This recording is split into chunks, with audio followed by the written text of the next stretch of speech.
couple things, those were just a couple concepts we wanted to outline. Let's talk about how UCAN fits into this whole picture and what makes it unique. Because UCAN still is a carbohydrate, and we've talked a lot about typical carbohydrates and how they block your ability to burn fat. So, you know, for those of you who aren't too familiar with the science of UCAN, you must be wondering what exactly is different about the carb in UCAN and why is it allowing you to burn fat. So before we get into that, I just want to show a short video on the big screen that'll illustrate what UCAN was actually created for. And just a quick background, sports was a complete accident for our company. Our products are based, like I mentioned, on a brand new carbohydrate. We call it superstarch, and it was originally created for Jonah and young kids like Jonah, who's our founder's son. He has a very rare blood sugar disease, so I'll let this video do the talking in this state.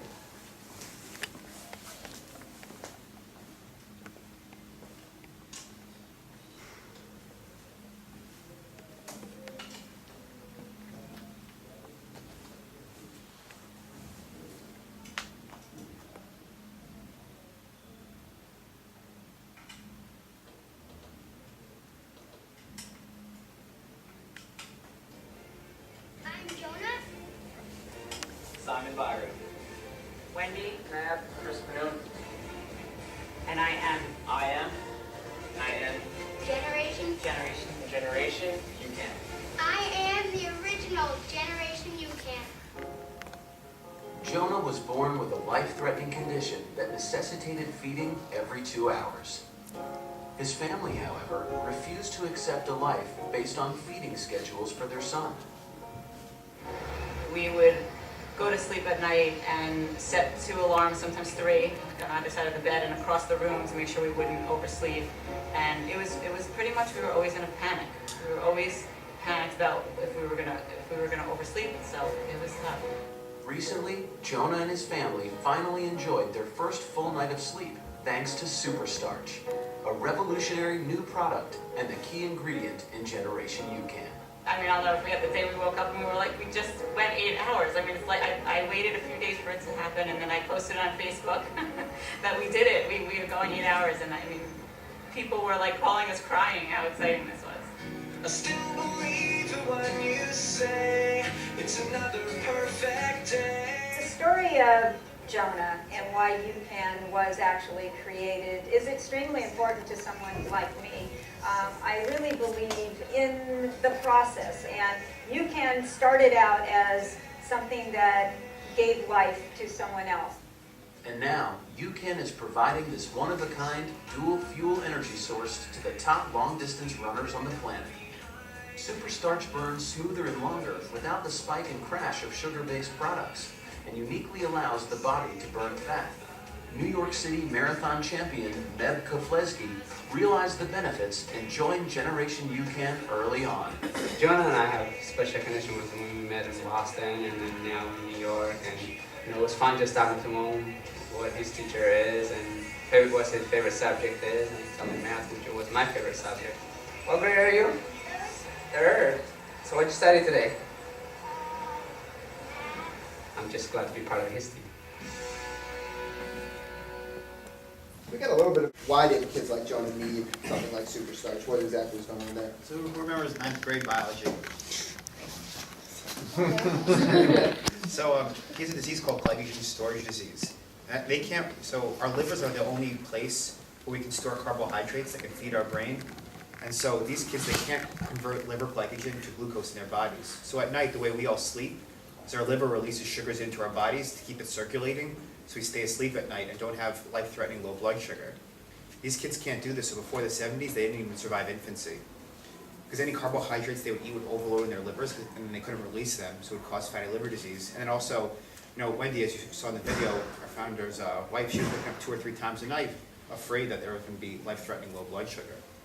So, you know, after, obviously, them, you know, having this issue with dying during infancy, later in the 70s it was discovered that, you know, every 2 hours they were fed plain Argo cornstarch, the yellow boxes you find in the cupboard, you know, in your supermarket. Because that would convert slow enough outside of their liver, but it still has an insulin spike and a blood sugar spike. We'll talk about that in a second, but you know, that's why it was fed so often. And so now Jonah has, roughly the equivalent to 2 or 3 scoops of UCAN before he goes to bed, and he sleeps all 8 hours.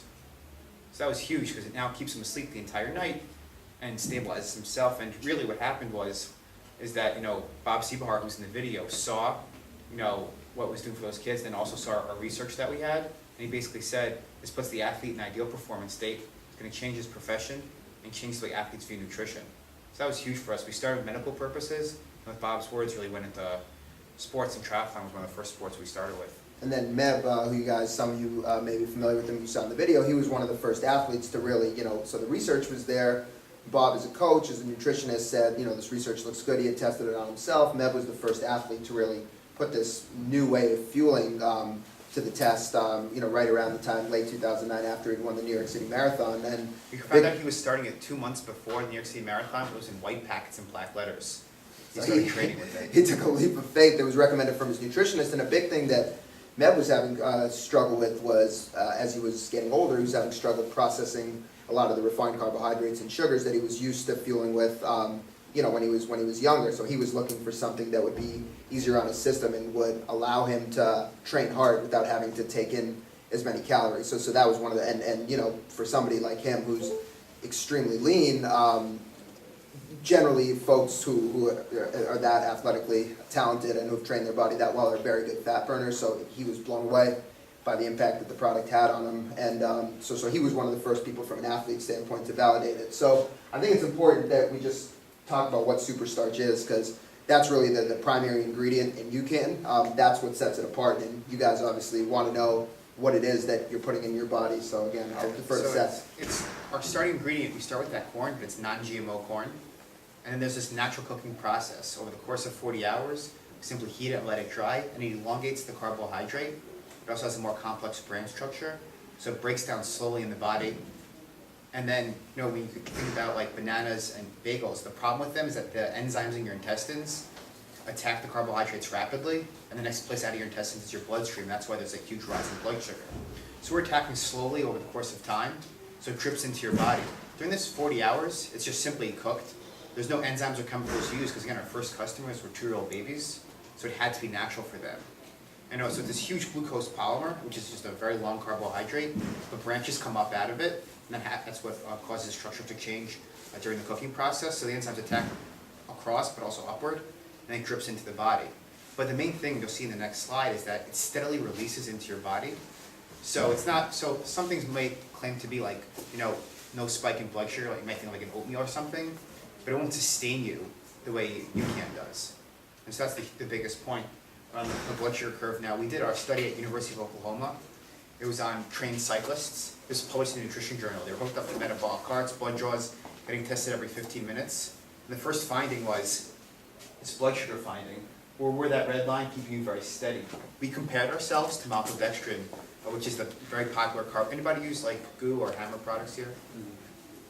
Yeah, so a lot of those products contain maltodextrin because it was an improvement for Gatorade and Powerade because it was a little easier on the stomach, but it still causes that huge spike in blood sugar you're seeing. It was actually just in Super Runner Shop in Brooklyn, he was saying that a lot of those people were steering away from Hammer products because they said it was a little easier on the stomach, but they still felt that spike. And so you see here, we're steadily releasing at the rate your brain and muscles want to receive fuel, keeping you very steady and even instead of having those highs and lows.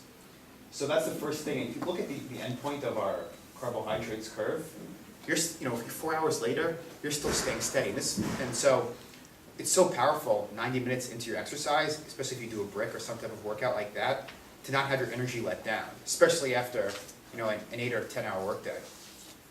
So the next slide.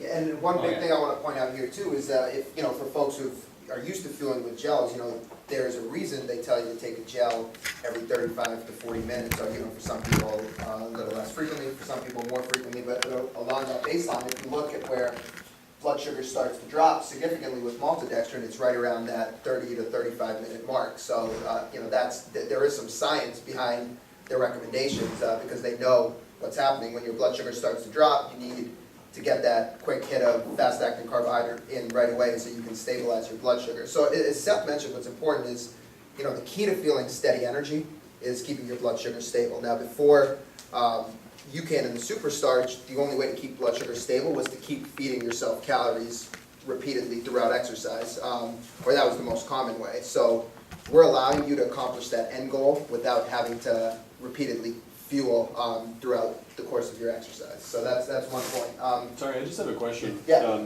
Aside from like the possible GI distress, but Yeah. if you, I mean theoretically, if you keep taking gels like every 45 minutes, wouldn't you kind of hover like a little bit around like the high energy level? So you theoretically would still stay consistent, but just at a higher energy level? Is that, I mean, is really the GI distress then the only big concern? Is that you could possibly just puke it all up basically, or? There's really two sides to it, right? So first off, depends on the intensity of your exercise, right? Because if you're just doing low intensity exercise, all the sugar went to your bloodstream, but you can't burn it off because it's so low intensity. Mhm. So obviously you maintain that higher point. Okay. But if you're going out and you're doing anything moderate, the first thing that's going to happen is those carbs are going to enter your bloodstream rapidly, and your body's not going to need them, right? So insulin, which is a hormone that tells your body to store away sugars into glycogen, or to store away as fat, insulin's going to come into the body and say, hey, all that sugar we were talking about before, all that sugar needs to get away because it's an emergency signal to have high sugar levels anyway. So insulin's going to come in and it's going to tell your body to store those sugars away, or if you're exercising at high intensity, your muscle cells are just going to soak up those sugars, and you're going to be burning sugar instead of fat. But you will feel those swings. I mean, the best thing to do sometimes is to test your blood sugar if you really want to get some good data. You'll see, that our blood sugar is kind of going like little highs and lows. But the main thing is your blood sugar is so tightly knit. So, for example, if the way you feel good is to have a blood sugar, let's say between 85 and 90, which is measured as milligrams per deciliter in your bloodstream, and you go up to 110, but then you go down to 80, because you have those highs and lows, even though that doesn't seem like too far apart, on a curve it wouldn't seem too far apart, you'll feel that tremendously. And so that's the main thing, is that blood sugar is regulated minute to minute, and in your brain you have glucose sensing nerve cells that sense when your blood sugar is dropping. That's why you can have lack of focus or kind of feel the need to refeed the body. And the other thing is that tapping into your fat stores is amazing, because you can obviously have more energy without taking in as many calories, but also at high intensities, if anybody's done real high intensity on the bike, that lactate buildup you have, that's less with fat, because the more fat you use, the less lactate builds up, because sugar is what really turns to lactate. So the less sugar substrate to turn to lactate, you're going to have lower levels of lactate because you're using more of your own body fat. We had someone do a test versus UCAN versus Hammer Heat, and he ramped himself up to 10.9 miles per hour on the treadmill, and his lactate levels were 3.15 with Hammer Heat, for only 1.98 millimoles, so 30% less with UCAN. And also he was burning 53% fat at 10.9 miles per hour, and he's only burning 12% fat at 10.9 miles per hour using heat. So that's the big thing, and with UCAN, it kind of replaces that banana, whatever you're looking for as a snack prior to your exercise, whether it's going to be anywhere between 45 minutes and 2 hours. We've it in tubs, a scoop for 45 minutes, and then you can have 2 scoops or a packet for a longer workout that might hover anywhere between an hour to 2 hours.